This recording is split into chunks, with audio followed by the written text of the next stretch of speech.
Kabar Ruben Onsu yang menggugat hak asuh anak itu apakah benar atau seperti apa Bu kabarnya Bu?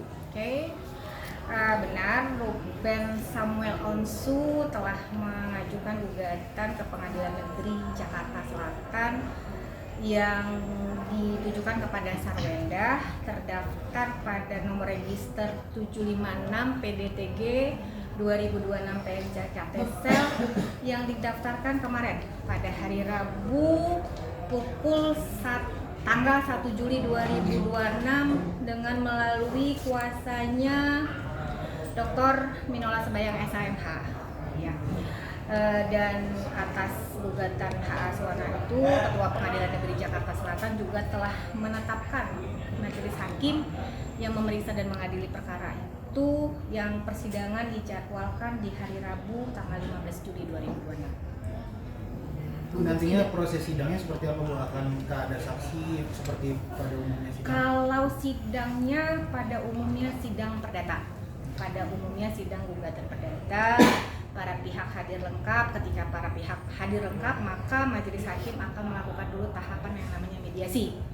Semoga dalam tahapan mediasi itu para pihaknya sepakat tentang hal-hal yang menjadi gugatan, sehingga nantinya akan dikeluarkan akta banding, artinya berdamai, selesai itu gugatan.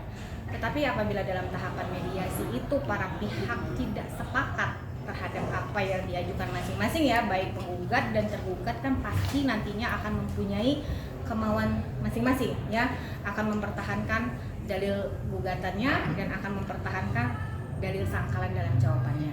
Dan apabila mediasi tidak berhasil, maka akan dilanjutkan ke pemeriksaan pokok perkara, jawab jinawab, jawaban, replik, duplik, dan pemeriksaan bukti, dan nanti akan ada pemeriksaan saksi kalau para pihak mengajukan saksi dalam perkara ini, kesimpulan dan akhirnya putusan oleh majelis hakim. Begitu tahapannya. Dijadwalkan jam berapa Bu? Untuk tanggal 15 Juli dijadwalkan pukul 9. Tapi kan karena ini legal standing, kehadiran para pihak biasanya ada spare waktu sampai berapa jam sampai para pihaknya hadir. Tapi panggilan untuk menghadiri sidangnya pukul 9 pagi. Tapi kedua belah pihak diwajibkan hadir Bu. Wajib. Kalau kewajiban wajib. Tapi kalau pihak lawan tidak hadir, maka pemeriksaan pokok perkara tetap dilaksanakan, tetap dilanjutkan, yang nanti akan dilakukan pemeriksaan perkara secara first take tanpa hadirnya pihak tergugat. Ibu, Gitu.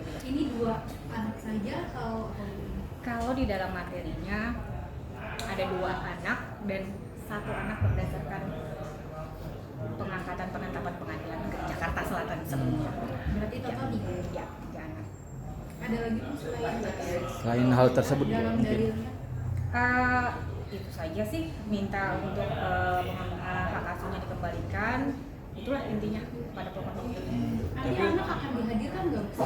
Itu kembali kepada kepentingan masing-masing pihak ataupun kepentingan majelis hakim dalam pemeriksaan pokok perkara. Jadi lihat bagaimana perkembangan persidangan nantinya. Karena kan biasanya anak akan memilih ya Bu? Ya, seperti itu. Tapi nanti lihat bagaimana perkembangan persidangan.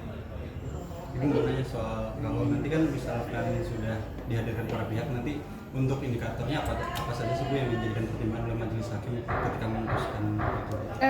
Beralihnya hak asuh anak itu kan pasti karena salah satu pihak melakukan suatu tindakan atau satu perbuatan yang menurut dia bertolak belakang dengan hak asuh anak. Nah itu intinya seperti itu. Jadi ya masing-masing membuktikan, penggugat membuktikan hak asuh anak itu tidak pantas untuk dia. Hak asuh anak itu pantasnya untuk si penggugat. Tergugat juga harus membuktikan sangkalannya, hak asuh anaknya sepatutnya tetap berada sama saya karena saya adalah ibu yang baik segala macam. Nah, jadi masing-masing akan mempertahankan hak asuh anak itu. Untuk gugatan hak asuh anak ini akan sidang terbuka atau Tertutup. Karena kan pokok perkara pertamanya itu perceraian itu tertutup. Ditambah lagi untuk kepentingan si anak. Ya, kepentingan si anak maka akan tertutup nantinya. Alasan penggugat sendiri ada nggak Bu masukkan dugaan eksploitasi anak Bu? Makanya adanya Sejauh ini tidak ada. Eksploitasi anak sejauh ini tidak ada. sulit bertemu juga ada nggak Bu dalam dalilnya? Salah satu dalilnya sulit bertemu. Tapi yang udah jadi dalil dari penggugat berapa poin misalnya? Ada berapa poin? karena ini status perkaranya unpublished, nah itu dia, karena kan kepentingan terbaik untuk anak, jadi unpublished. Ya seperti itu, masing-masing merasa dialah ayah atau ibu yang terbaik untuk pengasuhan anaknya. Intinya seperti itu. Ada satu dalil yang menyebut itu ya Bu tadi, sulit bertemu. Kalau itu salah satunya ya, sulit bertemu ya. Semua. Oke.